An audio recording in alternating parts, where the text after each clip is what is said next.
Gabadha aan la fahmin ee aamuska badani waxa ay qabsataa xiisaha iyo dareenka ninka oo dhan. Gabadha dabeecadaha daahsoon leh aan inta badan la fahmin waxa ay maagan tahay qorshayaasheeda uurka ugu jira.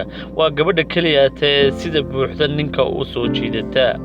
Meel aan cidi la wadaagin ayay ku yeelataa maanka ninka gabadhaasi, waxaanay qasab kaga dhigtaa shucuurta ninka in ay u soo jiido dhankeeda. Daraasad cusub oo khubarada cilmi nafsiga ku xeel dheer ay sameeyeen ayaa muujinaysa in indhaha ninka ee gabadha noocan ah arka aanay awoodin in ay gabadh kalaba daymoodaan.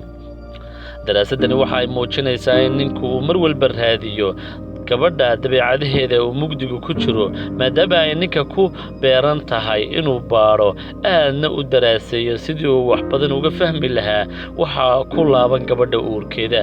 Gabadha noocan ah waxay awoodaa in ay furato siraha qarsoon ee ninka ku duugan, waxaanay awoodaa inay bannaanka soo dhigto wax badan oo uu ninku aaminsan yahay.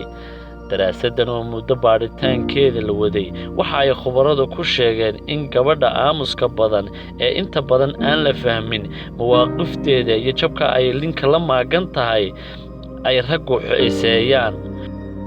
waxaa daraasadani lagu sheegay in qadarinta iyo xiisaha ay gabadha noocan ah kala kulanto ninku aanay ahayn mid ku kooban marka uu leeyahay ujeeddo guur, balse xataa shaqada iyo macaamilka kale ee caadiga ah marka uu dhex marayo in uu ninku xiiseeyo gabadha dabeecadaha noocan leh.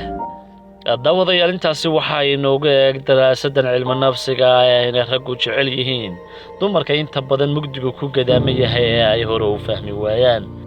tan iyo kulanti dambe waa Kamaal Axmed Cali oo qormadan inoo soo diyaariyay anigoo Maxamed Taajir iyo Baada Geeska Afrika oo idin leh sidaas iyo nabadgelyo.